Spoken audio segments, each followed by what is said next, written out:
My girlfriend lived rent-free in my house for 2 years while I paid everything. But when I discovered she cheated with multiple men, she came back with a fake pregnancy and left everyone speechless. I'm 27 years old. I work in data analysis for a software company, and basically I need to tell this story because up until a few months ago, my life was completely different. And when I say completely different, I mean I had a girlfriend. I shared my house with her. I paid for absolutely everything she needed, and I thought we were building a future together.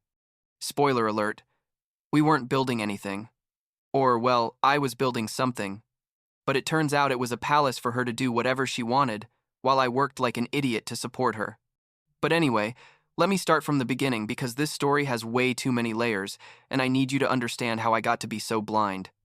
I met Jennifer like 3.5 years ago, maybe 4. I don't even remember exactly anymore.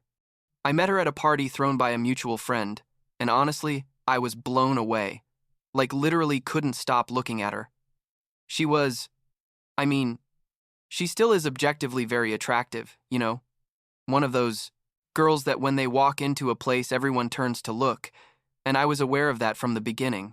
But I guess my ego told me that if she was with me it was because I was special or something like that. How stupid that sounds now. We started dating and everything was amazing at first, you know? That phase of the relationship where everything is perfect and you think you found the ideal person. She was finishing her graphic design degree, living with 2 roommates in an apartment that honestly was a disaster, and I already had a stable job and had bought my house like a year before. Nothing fancy, but it was mine. Completely paid off because I received an inheritance from my grandfather and invested it well.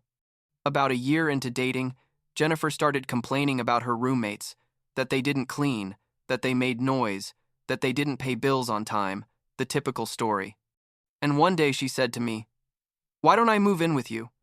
You have plenty of space. We could save money. It would be easier for both of us." And I, like the idiot in love that I was, thought it was an excellent idea. I told her, "Sure, move in. My house is your house."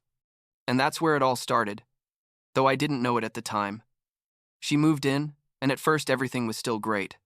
I worked from home 3 days a week.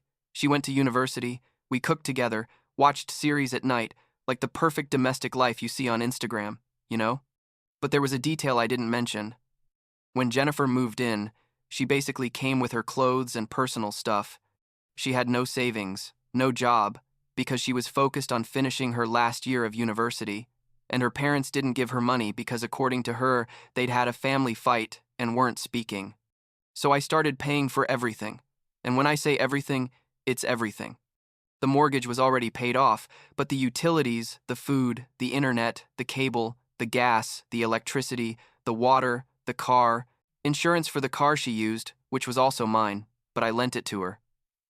Even her phone, because the plan she had was terrible, and I switched it to my family plan.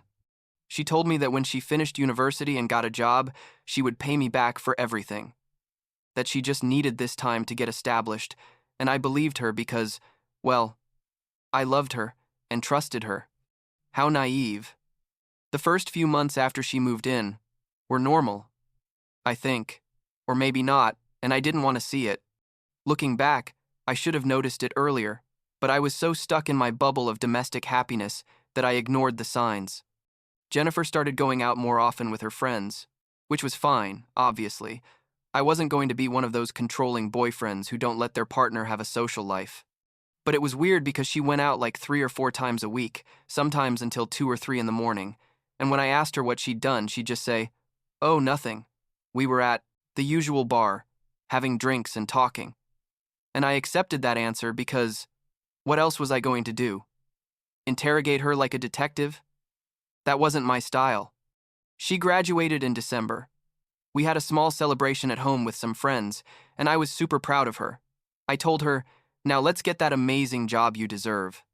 She smiled and told me that of course she was going to start looking in January. January passed, February passed, March passed, and every time I asked her how the job search was going, she told me she'd sent applications, but no one was responding, that the market was tough, that she needed more time. And I believed her and told her not to worry, that we could keep going like this a while longer until she found something. After all, I was earning well and could maintain the house without problems, although obviously my savings account wasn't growing like before because I was spending double on everything. But what really started to bother me was her attitude. Like she became more demanding and less grateful, you know? At first, she'd thank me for everything I did. She'd cook for me once in a while, even though it wasn't an obligation because I was paying for everything. She'd ask me how my day had been, but after a few months, that disappeared. She'd come home after being out all day, who knows where, because supposedly she was looking for work, but she never showed me a single application she'd sent. And I'd have dinner ready because I'd cooked after working, and she'd eat, say she was tired and go to sleep. She wouldn't even pick up her plate. And I'd think, well, maybe she's stressed about the job thing, gotta be understanding. The outings with her friends became more frequent. They were no longer 3 or 4 times a week. It was almost every day. She'd leave like at 7 at night, come back at 2 or 3 in the morning, sometimes even 4. And when I'd ask, not in an accusatory way, but genuinely curious because it seemed weird to me, she'd tell me to stop being so insecure, to trust her, that she was just spending time with her friends. Once I said to her, "Hey, but you need money to go out so much? Where are you getting money for drinks and all that?" And she told me her friends would treat her or that sometimes they'd just have something cheap. It didn't make much sense, but I also didn't want to be the jealous, controlling boyfriend, so I'd let it go. There was a moment in April. I remember it perfectly because it was my birthday, when she said something that should have made me run right then, but I was still an idiot in love mode. That day she arrived like at 3 in the afternoon. She'd been out since morning, supposedly to see something related to a job interview that never existed, obviously. I'd worked half a day because it was my birthday, and I was hoping we could do something together, like have dinner or watch a movie, something simple. When she arrived, she didn't even congratulate me. She threw herself on the couch, grabbed her phone, and started scrolling. I said to her, "Hey, you want to order something nice for dinner? It's my birthday and I thought we could spend time together." And she looked at me with this annoyed face and said, "Ugh, Marcus. Not everything is about you, you know? I need to rest." And then she added something that stuck with me. She said, "Besides, you're lucky I'm with you. There's a ton of guys who would kill to be in your place." That left me frozen. I literally stood there not knowing what to respond. Lucky that she was with me? Me lucky? Me who was paying for every aspect of her life, who had given her a roof, who supported her in everything. I was the fortunate one. But I didn't say anything. I swallowed my pride and went to my room. She didn't even apologize afterwards. She acted like nothing had happened. That night, she got all dressed up, in a dress that I'd obviously paid for, and told me she was going out with the girls, that she'd forgotten they had plans. I asked her, "Seriously, you're going out today? It's my birthday." And she said, "Don't be dramatic. You can celebrate any day." And she left. I didn't see her again until 4 in the morning when she came home making noise, smelling like alcohol and perfume that definitely wasn't the one she normally wore. I should have kicked her out right then. I know that now, obviously. But at that moment I was still clinging to the idea that things were going to get better, that this was just a bad phase, and that eventually she'd go back to being the Jennifer I fell in love with. How stupid. May and June were more of the same. She basically lived in my house like it was a free 5-star hotel. She'd sleep until noon, get ready, go out, come back late. I worked, cleaned, cooked, paid for everything, and she didn't contribute with absolutely anything. Not financially, not emotionally, not in any way. Our conversations became superficial. Sex practically disappeared because, according to her, she was always tired or didn't feel like it. And I felt alone despite living with someone. And then what had to happen happened. It was a Saturday at the end of June. I was at home working on a project that had a Monday deadline, and my phone rang. It was a number I didn't have saved, but from my same city. I answered, thinking maybe it was something work-related. And it was Sarah, one of Jennifer's friends, though not the super close one, more from the extended group. Her voice sounded nervous, like she was stuttering a bit, and she said to me, "Marcus, I need to talk to you about Jennifer." My stomach immediately knotted up. I told her to tell me what was going on, and she sighed deeply and dropped the bomb. She said, "Look, I don't know if I should be telling you this, but it seems super unfair what she's doing to you." Jennifer has been seeing other guys, several at the same time, for months. She tells everyone that you're her backup plan, that she keeps you around because you pay for everything, but that she's really looking for someone better. I literally felt like I'd been punched in the stomach. I asked her, "How do you know that? Are you sure?" And Sarah explained that the whole friend group knew, that Jennifer bragged about it, that she said things like, "I was useful but boring," that she needed excitement in her life, that the other guys treated her like she deserved. I asked her why she was telling me now, and she said because she felt it was wrong, that I seemed like a good person and didn't deserve to be treated like that, and that besides Jennifer had started talking badly about me behind their backs, saying I was controlling and possessive, when Sarah knew perfectly well that wasn't true. She gave me some details, names of places where Jennifer used to meet these guys, days and times. I felt sick, literally nauseous. After hanging up, I sat on the couch for like half an hour, processing everything. Part of me didn't want to believe it, wanted to think Sarah was lying for some twisted reason, but everything fit perfectly. The constant outings, the late arrivals, the disinterest in our relationship, the attitude that she was doing me a favor by being with me. Everything made sense now. But I needed to be sure before doing something drastic. I couldn't just confront her with secondhand information. I needed proof. That same afternoon, when Jennifer told me she was going out again, I casually asked where she was going. She told me to the mall with Nicole, another one of her friends. Perfect. I waited like half an hour after she left, and then I left too. I went to the cafe Sarah had mentioned, one downtown that supposedly Jennifer frequented for her meetups. And there she was, sitting at a table in the back, super close to a guy who definitely wasn't Nicole's brother or any family member. They were holding hands across the table. He was caressing her arm. She was laughing in a way I didn't even remember she did with me anymore. I stood there at the entrance for like 5 minutes, just watching, feeling how everything I'd built in my head about our relationship was crumbling. I took out my phone and took photos. Several photos. From different angles. You could clearly see it was the two of them. That it wasn't anything innocent. That this was obviously a romantic date. He even gave her a kiss on the cheek at one point, and she looked happy, relaxed, in a way she hadn't been with me in months. I felt a mixture of fury, sadness, betrayal, all at the same time. But I didn't make a scene there. I didn't go in yelling or confronting them. I went home, saved the photos on my computer and in the cloud, just in case, and waited. When Jennifer got home that night, like at 11, she came back earlier than usual, probably because that guy had other plans. I asked her how the mall went. She said, fine, that she'd looked at some stores with Nicole, that she hadn't bought anything. I asked her, and what stores did you go to? She hesitated for a second and then mentioned a couple of generic names. I said, oh, that's weird, because I called Nicole like an hour ago to ask her something and she told me she was at home, that she hadn't gone out today. Jennifer went white. I literally saw how her face lost color. She started with Nicole, must have gotten confused, that maybe I didn't understand right, that maybe it was another day.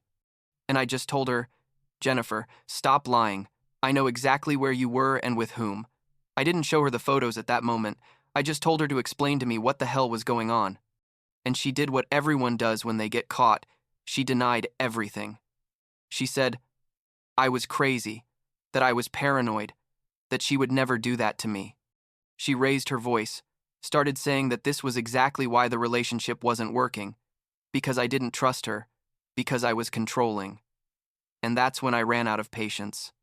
I told her she had until Monday, it was Friday night, to find a place to live, that I was ending the relationship and needed her to leave my house. She became hysterical. She started crying, saying she was so sorry, that it was a mistake, that it had only been once, that it didn't mean anything. I said, Jennifer, you don't even know what I'm talking about specifically. How can you say it was only once? She kept insisting, saying she loved me, that she was going to change, that she needed another chance. And I just repeated, you have until Monday to leave. Eventually she went to the guest bedroom because we hadn't been sleeping together for weeks anyway, and I stayed in the living room, feeling all the weight of what had just happened. Saturday morning when I got up, I decided I wasn't going to keep paying for her lifestyle for one more day. I called my insurance company and canceled her car plan. Boom. She no longer had insurance. I went to the grocery store, bought only my stuff, my brands, the quantities I consumed. If she wanted to eat, let her. Buy her own food. I changed the Wi-Fi password. I changed the password to all the streaming platforms. I called the utilities company and asked them to send me the exact amount of electricity, water, and gas for the last 6 months, and told them I was going to have a new arrangement in the house where she would have to pay her part. When Jennifer woke up like at noon, she came down to the kitchen and found the refrigerator practically empty of her stuff. She asked what had happened to the food, and I told her I only bought mine, that if she wanted something, she should go buy it herself. She looked at me like I was crazy. She tried to connect to the Wi-Fi and couldn't. She tried to watch Netflix and couldn't either. She yelled at me, "Seriously, Marcus? This is what you're going to do?" And I very calmly said to her, "Oh yeah, I also canceled your car insurance, so don't drive my car because it's not insured for you. And here's the utilities calculation from the last few months. I need you to transfer me your part today." She got furious. She said, I was a monster. How could I do this to her? That she didn't have money to pay for any of that.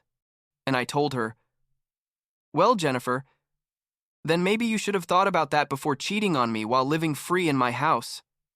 And she kept crying and yelling, but I was already beyond the point of feeling anything. I was emotionally numb. Sunday I heard her making calls, probably looking for somewhere to stay, and I stayed in my room working and avoiding her. Monday came, and she was still there. I told her she had to leave, that the days I'd given her had passed. She said she needed more time, that she had nowhere to go, and that's when I pulled out the photos. I put them on my tablet and showed them to her. One by one, all the photos from the cafe with the other guy. I said, "Jennifer, this is just one. Sarah told me there are more. How many more are there?" She went mute, literally speechless. And then she tried to change strategy. I started with I had pushed her to that because I was boring, because I didn't pay attention to her, because this and because that. I told her I didn't care about her excuses, to leave my house now or I was going to call the police. Eventually, she packed her things, threw them in suitcases without any order, and one of her friends came to pick her up. Before leaving, she said to me, "You're going to regret this, Marcus. There's a bunch of guys who would give anything to be with me. You don't need me, but I don't need you either." I told her how good that we both agreed on that then. She left, slamming the door, and I sat on the couch, in my house, finally empty and silent, and I didn't know whether to feel relieved or devastated. It was like a mixture of both. The next few days were weird. Obviously, I changed all the locks. I did that literally that same Monday afternoon. I wasn't going to risk her coming back when I wasn't there. I blocked her number, blocked her social media, deleted all the photos we had together. I erased everything that could remind me of her. My friends, the real ones, supported me a ton. I went out with them, I distracted myself, tried to focus on my work and on myself. And honestly, I was starting to feel better, like I had dodged a giant bullet. She started spreading rumors about me everywhere. She told our mutual friends, who weren't many but there were some, that I was controlling, that I didn't let her go out, that I was emotionally abusive, that I forced her to stay home all the time. Basically, she completely flipped the narrative. Some believed her, especially her close friends who probably knew the truth but supported her anyway. Others, the ones who really knew me, didn't believe her at all. But it was still frustrating to hear those lies about me. Then I found out through the grapevine. I think it was Sarah again who wrote to me, that Jennifer had started dating a guy who had money. Like really money. A businessman or something like that, with a latest model BMW and a huge apartment in the expensive part of the city. And I thought, well, at least she found her upgrade, found someone who can support her like she wants. But it turns out that guy wasn't an idiot. Like 2 weeks into dating, he found out about the whole situation, that she'd just gotten out of a relationship where she was completely supported, that she didn't work, that she'd been cheating. And he left her. He literally told her he was looking for a real partner, not someone who just wanted his money, and cut all contact. Meanwhile, I was moving on with my life. I started dating a girl, Emily, who I met through an app. It was super gradual, no pressure. We met for coffee, then we went to dinner, then to the movies. She was completely different from Jennifer. Emily worked, had her own apartment, paid for her stuff, was independent. She treated me with respect, was genuinely interested in my things, asked me how my day had been, and really listened to the answer. It was, I don't know, refreshing, like breathing fresh air again after being locked in a room with no windows. I didn't get into anything serious immediately because I was still processing everything, but we went out and had a good time. Like 3 months after Jennifer left, on a Friday night, I was at home watching a movie when the doorbell rang. It was like 9 at night. I looked through the window before opening because I was already kind of paranoid, and I saw Jennifer standing there with 2 of her friends. My first instinct was not to open, but she started ringing the bell repeatedly and yelling my name. The neighbors were going to start complaining, so I opened the door but didn't let them in. I asked them what they wanted, and Jennifer, with this fake, vulnerable face, told me she needed to talk to me, that it was important. I told her we had nothing to talk about, to leave. And then she dropped the bomb. She said to me, "I'm pregnant. Marcus, it's your child." I stood there, processing what I just heard. Pregnant? With mine? I did a quick mental calculation. 3 months had passed since she left. If she was pregnant with mine, she'd be 4 or 5 months along because we stopped having relations like a month before we broke up. I said to her, "How many months?" And she said, "Almost 3 months." The numbers didn't add up at all. I said to her, "Jennifer, if you're 3 months pregnant, it can't be mine. We didn't have relations during that time." And she started crying, saying that, yes, we had, that I didn't remember, that it had been a night when we were both drunk. I literally hadn't had anything to drink in those months because I was focused on work, and besides, I knew perfectly well we hadn't had relations. I said to her, "Okay, if you're pregnant, prove it to me. Show me a pregnancy test. Show me something from a doctor." She said she didn't have anything with her, that she'd thrown everything away, that I had to believe her. Her friends behind her just watched the scene without saying anything. I told her that until she showed me real proof, we weren't going to have this conversation. That if she really was pregnant and it was mine, which I seriously doubted, that we should get a paternity test when the baby was born. She got angry, said I was a bastard. How could I doubt her? That I was just looking for excuses not to take responsibility. And I just responded, "Jennifer, you cheated on me with multiple people for months. Don't expect me to trust anything you say." I closed the door and heard her yelling outside for a while before they finally left. Obviously, that left me paranoid. What if she really was pregnant? What if in some twisted way it was mine, even though I was sure it wasn't? I couldn't sleep thinking about it. But the next day, Sarah wrote to me again. She told me she'd found out about the pregnancy thing, that it was a lie, that Jennifer and her friends had planned it as a last attempt to get me to take her back or to get money from me or something like that. That there was no pregnancy, that it was completely made up. I felt relieved, but also disgusted. Who does that? Who makes up a fake pregnancy to manipulate someone? I asked Sarah if she could get some way to confirm it was a lie, something more concrete, because I needed to be 100% sure. And she told me that one of the friends who had gone with Jennifer to my house, Nicole, had been uncomfortable with the whole plan and was willing to talk. She gave me her number, and I called her. Nicole confirmed to me that yes, it was all a lie, that Jennifer wasn't pregnant, that she'd made it up because she was desperate. Apparently, after the rich guy left her, she couldn't find anyone else to support her, and she was living with a friend, but they were already kicking her out. So she thought she could come back to me using a fake pregnancy as an excuse. That was the final nail in the coffin.